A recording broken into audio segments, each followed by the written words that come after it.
God friends. எரேமியா தீர்க்கதரிசியின் புத்தகம் 17ஆம் அதிகாரம் 7ஆம் வசனம். கர்த்தர் மேல் நம்பிக்கை வைத்து கர்த்தரை தன் நம்பிக்கையாக கொண்டிருக்கிற மனுஷன் பாக்கியவான். அநேக விதமான நம்பிக்கை நமக்குள்ளே இருக்கின்றது. அநேக விதமான எதிர்பார்ப்புகள், எதேதோ மேல நம்மளுடைய விசுவாசம் காணப்படுகின்றது. விசேஷமா ரொம்ப நம்புவோம், சில மனிதர்களை நம்புவோம், சில வேலைகளில் நமக்குள்ளே இருக்கின்ற டேலண்ட்ஸை நம்புவோம், நாம் படித்திருக்கின்ற படிப்பை நம்புவோம், நாம் சேர்த்து வைத்திருக்கின்ற ஆஸ்திகளை, நாம் சேர்த்து வைத்திருக்கின்ற பணம், இது எல்லாவற்றின் மீதும் நமக்கு நம்பிக்கை இருக்கின்றது. ஆனால் நம்மை உருவாக்கி, நம்மை படைத்து, நம்மை இதுவரைக்கும் நடத்தி கொண்டு வந்த தேவனை நாம் நம்பி இருக்கிறோமா? என் நம்பிக்கை யார் மீது இருக்கின்றது?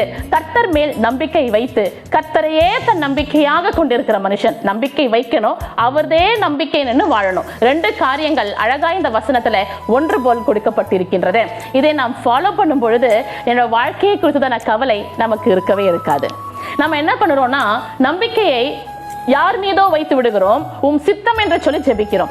இந்த சித்தம், உம்முடைய சித்தம் என்று ஜெபிக்கிறோம் அல்லவா? உம்முடைய சித்தம் என்னவோ அதன்படி நடத்துங்கன்னு சொல்லி ஜெபம் பண்றோம் இல்லையா? அதுதான் நம்பிக்கை, அவர் மீது வைத்திருக்கிற நம்பிக்கை. நம்முடைய எதிர்பார்ப்புகளை ஜெபத்தில் தெரிவித்து விட்டு பிற்பாடு உங்க சித்தம் என்று சொல்லுவது ஜெபம் அல்ல. அது கர்த்தர் மீது வைக்கின்ற நம்பிக்கை அல்ல. அந்த ஜெபத்தை கர்த்தர் எதிர்பார்க்கவில்லை. மாறாக என் மகனோ அல்லது மகளோ ஜெபிக்கின்ற ஜெபம் எப்படிப்பட்டதா இருக்கின்றது? அவரை நம்பி தன் வாழ்க்கையை ஒப்பு கொடுக்கின்ற ஒரு ஜெபமா இருக்கின்றதா? அவரை நம்பி தன் வாழ்க்கையில் ஏற்படுகின்ற காரியங்களை தன் மூடிக்கொண்டு நடக்கின்ற ஒரு பிரயாணமாய் நம் பிரயாணம் இருக்கின்றதா என்பதை கர்த்தர் எதிர்பார்க்கிறவரா இருக்கிறார். அதனாலதான் சொல்லுகிறது வேத வசனம், கர்த்தர் மேல் நம்பிக்கையுடையவன், கர்த்தரையே நம்பிக்கையாய் வைக்கிறவன். இந்த இரண்டு காரியங்களும் ஒரு மனிதனோட வாழ்க்கையில இருக்குமே ஆனால் அந்த வாழ்க்கையில என்றென்றும் சந்தோஷம் தான். எதை பத்தி உங்களுக்கு கவலையே இருக்காது. எல்லாவற்றையும் கர்த்தர் பார்த்துக் கொள்வார், எல்லாவற்றையும் கர்த்தர் எனக்காக செய்து முடிப்பார், எனக்காக எல்லாவற்றையும் செய்து முடித்திருக்கிறார். என் கால் சறுக்குகிறது நான் யோசிச்சாலுமே போதும், அவருடைய கரம் என்னை காப்பாற்றும். நான் என்னோட வாழ்க்கையில எவ்வளவு பெரியதான இன்னல்கள் வந்தாலும் பரவாயில்ல, என்னை அவர் தூக்கிவிட வருகிறவரா இருக்கிறார். கடல் மேல நடக்க சொல்றீங்களா? நான் நடந்து அழகாய் செல்லுவேன். என் கூட ஒருவர் இருப்பார், என்னோட கரங்களை தூக்கி என்னை பிடித்து நடந்து வா என்று கற்றுக் கொடுப்பார்.